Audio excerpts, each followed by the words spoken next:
দেশের রাজনীতির মাঠে বেশ বড় বদল আসতে চলেছে। ফেব্রুয়ারি মাসের সামনে রেখে সব দলগুলো মাঠে নামার প্রস্তুতি নিচ্ছে। বেশিরভাগ দলেরই একই কথা, যত দ্রুত সম্ভব নির্বাচন চায় তারা। এরই মধ্যে ছাত্রদের নতুন দল করার গুঞ্জন আগুনে ঘি ঠেলেছে। সব মিলিয়ে বেশ ঘটনাবহুল হতে চলেছে সদ্য শুরু হওয়া ফেব্রুয়ারি।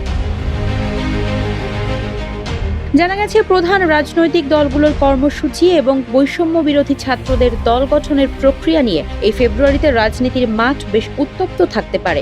রাজনীতি সংশ্লিষ্ট ব্যক্তিদের মতে, নতুন দল গঠন করা হলে রাজনৈতিক অঙ্গনে নতুন মেরুকরণ হবে। আর আওয়ামী লীগের কর্মসূচি ঘিরে বিপক্ষের শক্তিগুলো সক্রিয় হলে রাজপথে উত্তেজনা ছড়াতে পারে। ফলে রাজনৈতিক নানা ঘটনার কারণে ফেব্রুয়ারি মাস খুবই গুরুত্বপূর্ণ হয়ে উঠতে পারে।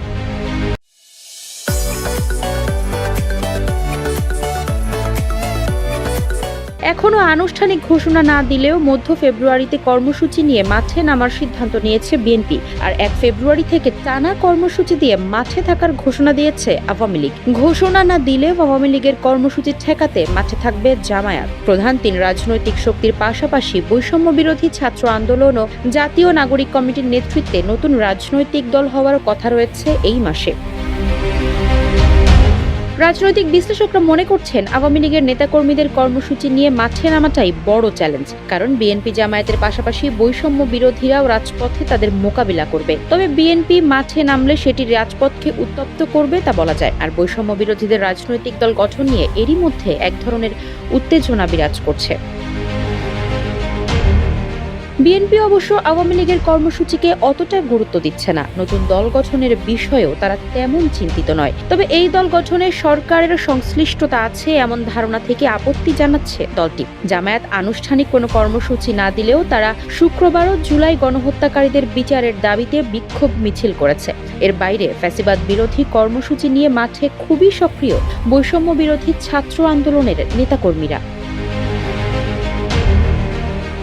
আওয়ামী লীগের ফেসবুক পেজে নির্যাতন ও নিপীড়নের প্রতিবাদ, দেশের জনগণের অধিকার প্রতিষ্ঠা সহ বিভিন্ন দাবিতে 1 থেকে 5 ফেব্রুয়ারি লিফলেট ও প্রচারপত্র বিলি, 6 ফেব্রুয়ারি প্রতিবাদ মিছিল ও সমাবেশ, 10 ফেব্রুয়ারি বিক্ষোভ মিছিল সমাবেশ, 16 ফেব্রুয়ারি অবরোধ এবং 18 ফেব্রুয়ারি দেশব্যাপী সকাল সন্ধ্যা সর্বাত্মক কঠোর হরতালের কর্মসূচি ঘোষণা করা হয়েছে।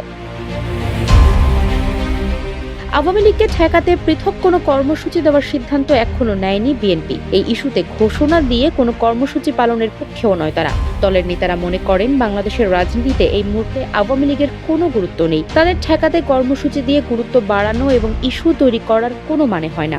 যদিও বিএনপির প্রধান সহযোগী সংগঠন জাতীয়তাবাদী ছাত্রদল এরই মধ্যে নিষিদ্ধ সংগঠন ছাত্রলীগকে প্রতিহত করার ঘোষণা দিয়েছে।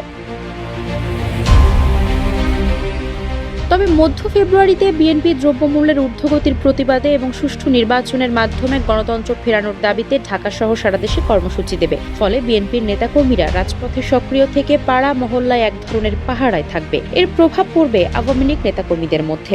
তারা কেউ কর্মসূচি নিয়ে মাঠে নামতে সাহস পাবেন না বলে মনে করেন দলের নেতাকর্মীরা। ফেব্রুয়ারির মাঝামাঝিতে নতুন রাজনৈতিক দল গঠন করতে বেশ সক্রিয় বৈষম্য বিরোধী ছাত্র আন্দোলন ও জাতীয় নাগরিক কমিটি। সংগঠনের নেতারা চাচ্ছেন 15 ফেব্রুয়ারির মধ্যে নতুন দলের নাম ও আহ্বায়ক কমিটি গঠন করতে। জানা গেছে, দলের নেতৃত্বে কারা আসবেন সেটিতে সবচেয়ে বেশি গুরুত্ব দেওয়া হচ্ছে। দল গঠন প্রক্রিয়ার সঙ্গে যুক্ত একজন সমন্বয়ক বলেন, দলের নাম চূড়ান্তকরণ, গঠনতন্ত্র প্রণয়ন সহ বেশ কিছু কাজ চলছে। দল গঠনের বিষয়ে অভিজ্ঞ ব্যক্তিদের মতামত নেওয়া হচ্ছে। প্রথমে আহ্বায়ক কমিটি গঠন করা হবে, পরে কাউন্সিলের মাধ্যমে পূর্ণাঙ্গ কমিটি ঘোষণা করা হবে। নতুন রাজনৈতিক দল গঠন করলে নাহিদ ইসলাম অন্তর্বর্তী সরকারের তথ্য উপদেষ্টার পদ থেকে পদত্যাগ করে দলের গুরুত্বপূর্ণ দায়িত্বে যেতে পারেন বলে গুঞ্জন রয়েছে। অবশ্য এ বিষয়ে এখনো সিদ্ধান্ত হয়নি বলে জানিয়েছেন তিনি। গত বছরের 14 সেপ্টেম্বর বৈষম্য বিরোধী আন্দোলনের নেতৃত্ব দেওয়া নাসির উদ্দিন পাটোয়ারীকে আহ্বায়ক এবং আক্তার হোসেনকে সদস্য সচিব করে জাতীয় নাগরিক কমিটি গঠন করা হয়। তখন থেকেই ছাত্রদের নতুন দল গঠন করার বিষয় নিয়ে নানা আলাপ আলোচনা শুরু হয়। এখন এটিকে দলীয় কাঠামোতে রূপান্তর করার চেষ্টা চলছে। সম্প্রতি এ প্রসঙ্গে একটি প্রতিবেদন প্রকাশ করেছে জাতীয় দৈনিক কালের কণ্ঠ। আফসারা নাজ, নিউজ ডেস্ক, ইত্তেফাক।